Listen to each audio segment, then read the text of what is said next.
Hello friends, मैं पूजा। आज आपके लिए बायोलॉजी के वन लाइनर क्वेश्चंस लेके आई हूँ जो सभी एग्जाम्स के लिए इम्पॉर्टेंट होंगे। ये पार्ट नंबर 1 है। चलिए फ्रेंड्स स्टार्ट करते हैं। तो फर्स्ट क्वेश्चन है, सूत्रकणिका किसका केंद्र होती है? तो सूत्रकणिका को माइटोकॉन्ड्रिया भी बोलते हैं। ये कोशिकीय श्वसन का केंद्र होती है। माइटोकॉन्ड्रिया को power house of the cell कहते हैं। जीव विज्ञान शब्द का प्रयोग किसने किया था? तो लैमार्क और ट्रे वेरेनस ने जीव विज्ञान शब्द का प्रयोग किया था।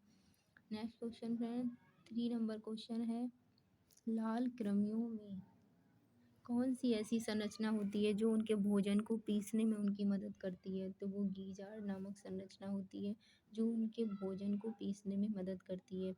उस ग्रंथि का नाम बताइए जो अन्य अंतःस्रावी ग्रंथियों के कार्य को नियंत्रित करती है। तो जो पिट्यूटरी ग्लैंड होती है, मतलब पीयूष ग्रंथि जो होती है, अन्य जितनी भी अंतःस्रावी ग्रंथियां होती हैं उनके कार्य को नियंत्रित करती है।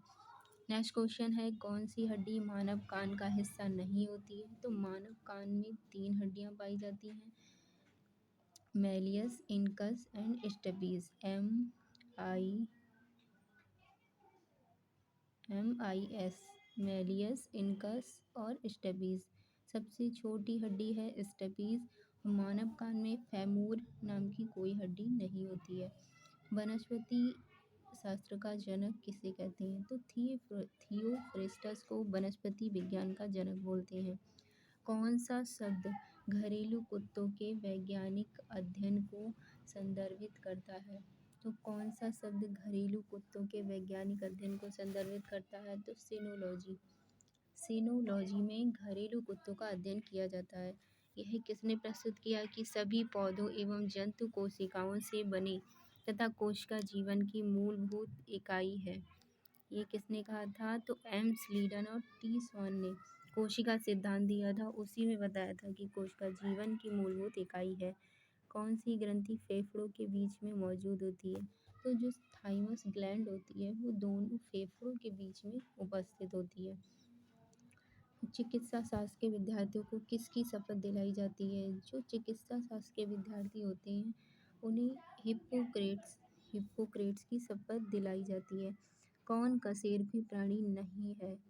तो जो घोंघा होता है जिसको पायला भी बोलते हैं या स्नेल भी बोलते हैं, ये कशेरुक प्राणी नहीं होता है। वह व्यक्ति कौन है जिसने डीएनए का सबसे पहला पात्र विश्लेषण किया था? तो वह व्यक्ति कौन है जिसने डीएनए का पहला पात्र विश्लेषण किया था? तो वो है आर्थर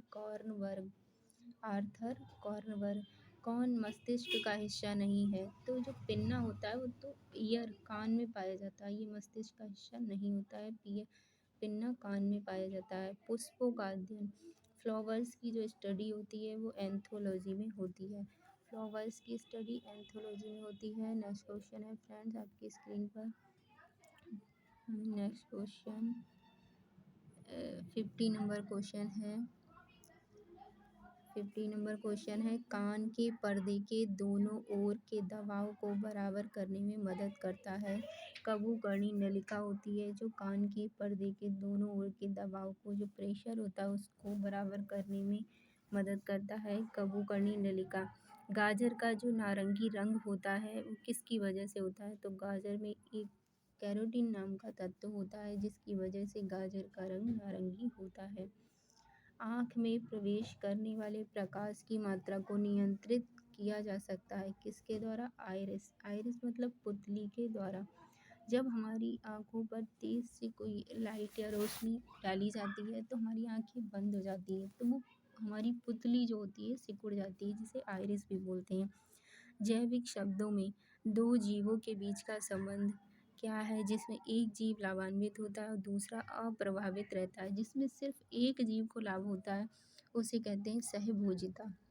जिसमें 2 जीव होते हैं और किसी एक को लाभ होता है, दूसरा अप्रभावित रहता है, उसमें उसे सहभोजिता कहते हैं। जीवों एवं वातावरण की अंतर अभिक्रिया से संबंधित जीव विज्ञान की शाखा क्या कहलाती है? तो पारिस्थितिकी कहते हैं, इसे इकोलॉजी भी कहते हैं। जीवों और वातावरण की पारस्परिक अभिक्रिया का जो विज्ञान है उसे इकोलॉजी या पारिस्थितिकी विज्ञान कहते हैं।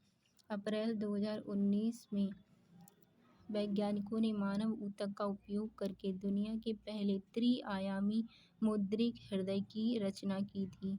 तो अप्रैल 2019 में इजराइल में वैज्ञानिकों ने मानव ऊतक का उपयोग करके दुनिया के पहले त्रि-आयामी 3D हृदय की रचना की थी इजराइल में।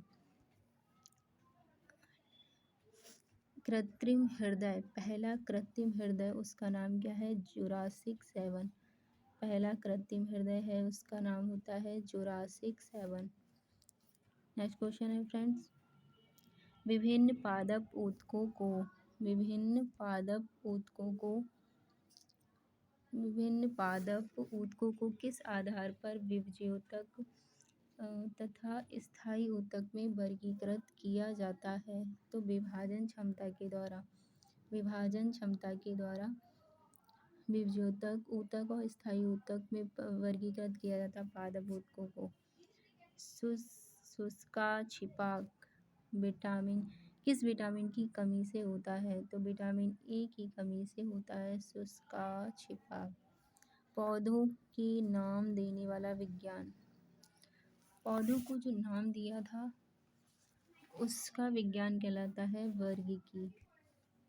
वर्गीकी कहलाता है। नेक्स्ट क्वेश्चन है फ्रेंड 24 नंबर क्वेश्चन, शरीर का कौन सा भाग लाल रक्त कोशिकाओं के निर्माण के लिए जिम्मेदार होता है? तो अस्थि मज्जा को कहते हैं बोन मैरो में ही रेड ब्लड कार्पसेल्स का निर्माण होता है। किसकी उपस्थिति के कारण किसी पादप कोशिका और पशु कोशिका में अंतर किया जाता है? अगर हम कहें कि पादप और जंतुओं में क्या अंतर होता है तो उसमें क्लोरोप्लास्ट में डिफरेंस होता है।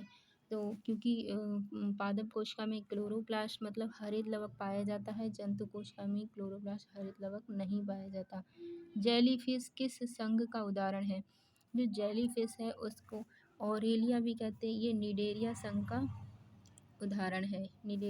का उदाहरण है। पौधों की आंतरिक संरचना, जो पौधों का जो इंटरनल स्ट्रक्चर होता है, आंतरिक संरचना, उसका अध्ययन क्या कहलाता है? शारीरिकी कहलाता है। बिना निषेचन के फल का विकास, बिना फर्टिलाइजेशन के अगर फल का निर्माण हो रहा है तो उसे पार्थिनोकार्पी कहते हैं। इसको हिंदी में अनिषेक फलन भी कहते हैं। कौन सी पेशी ऊतक बहुनाभीय होती है? कंकाल पेशी जो होती है बहुनाभीय होती है। चलिए फ्रेंड्स 29 क्वेश्चंस कंप्लीट हो गए हैं। सेकेंड पार्ट 2 लेके आऊँगी। अगर आपको अच्छे लगे हो क्वेश्चन तो प्लीज़ चैनल को सब्सक्राइब कीजिए, वीडियो को लाइक कीजिए एंड कमेंट करके ज़रूर बताइए कि आपको क्वेश्चंस कैसे लगे। Thanks for watching.